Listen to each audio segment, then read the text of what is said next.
Hello, welcome to Homesteading Northwest Florida. Today is October 15th, 2024 at about 9 o'clock in the morning. And what is the temperature here? Kind of a cooler, cloudy day that we have not had in a long time. It has not been cloudy. It is 65 degrees at 9 a.m. Wow, that's cool temperatures.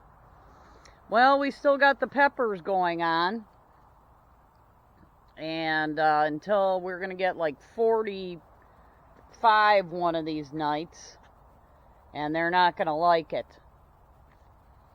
So we still got a lot of them growing though after the hot spell, and I think the shortening of the days does make them turn the colors that they're supposed to turn, orange and red.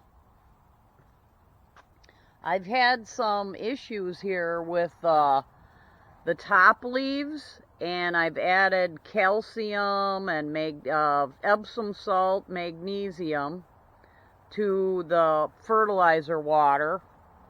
I think this soil in here has just been kind of not great soil in this particular container. I'll probably add to it or change it out or something like that, but still got bumblebees coming to the flowers. And I've still been harvesting, 2, 3. Got some in the freezer. And they're kind of getting cold, and the branches are getting a little bit weak.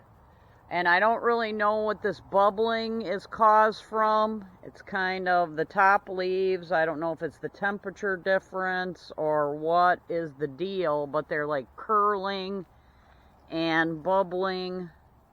If anybody knows what that's from, let me know in the comments.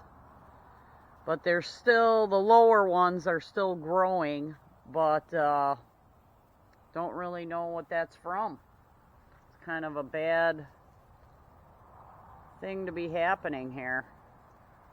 I bet you that, and it's kind of only the ones in this particular planter. And we have the Age Dulce peppers here. Haven't really grown, gotten any bigger. Been watering, but took them forever to grow in that planter too.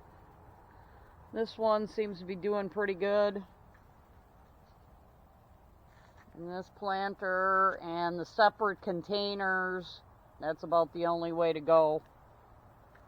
And I don't know why the top leaves on some of these, even in my 5-gallon bucket,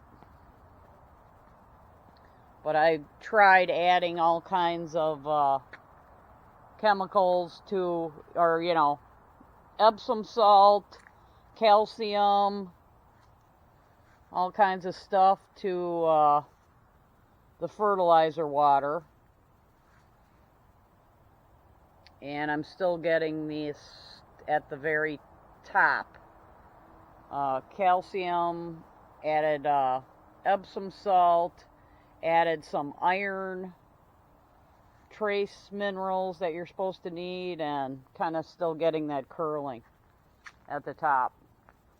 And this is some fresh compost, and I'm adding for calcium. I had an old piece of drywall, which this is calcium sulfate, and I'm adding the drywall to my soil.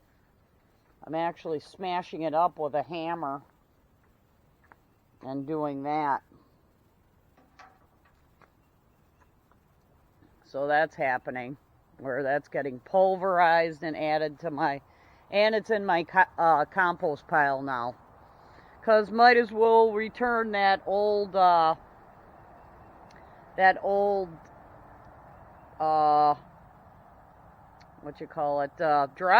to the soil. Add it back. They took it out, add it back. I don't need it. And, this one's doing pretty good. Maybe it's too much master blend at the end here, that it just can't take it up because the sun isn't as, the days are shorter. These are turning in here. Beautiful pepper in there. But what I have been doing, because we have not gotten rain here in about 3 weeks, so it's kind of a drought. I've been watering, I've been fertilizing, waiting for the rains will come, but not for quite a while. I've been doing this side of the building here with this gorilla ladder.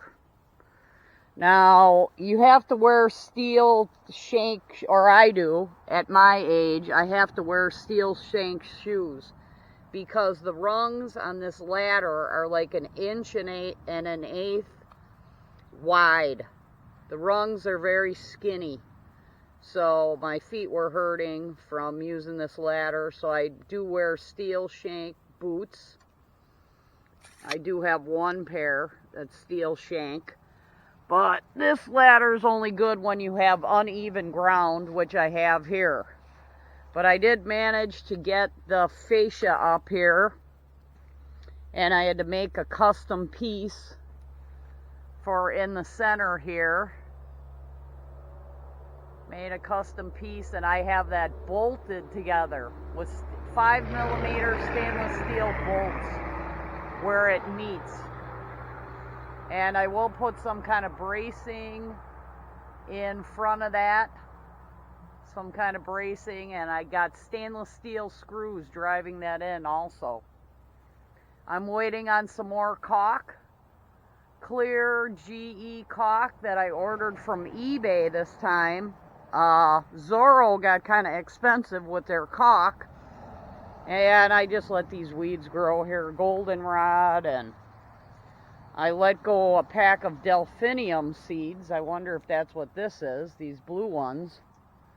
But anyhow, this will be the next board that we will remove and replace. This got pretty damaged by the tornado May 10th up in this area. That ripped off my front boards that I already repaired. There's a video about that. But yeah, you know, that one's pretty shot. So looking forward to doing that. But yep, here, and we're going to de-mildew the rest of this with the mold and mildew remover from the Dollar Tree. I kind of ran out of that, so I only did up to the point that I did the fascia boards. But yeah, you know, a lot better. Oh, and I filled a whole bunch of holes that whoever had made at the top boards with the white GE caulk. So that looks a lot better. I'll probably make some patches at the bottom here for the vinyl that got ruined probably by weed whackers. Weed whackers are lawnmowers. And yeah, the reason I'm using the gorilla ladder is this ground is uneven here. And just decided to, and you can get up underneath, you know, by adjusting the height. Otherwise, that ladder, oh my gosh, that is not a great ladder. Doesn't have full steps. It's really tough on your feet. So anyhow, we got progress going on. This never had a fascia on it, ever, as long as I've been here. So, happy to see that. It's not going to be perfect, but it's better than nothing, and it's protecting these new boards that I slid in underneath here. I don't know if you can see that. Every board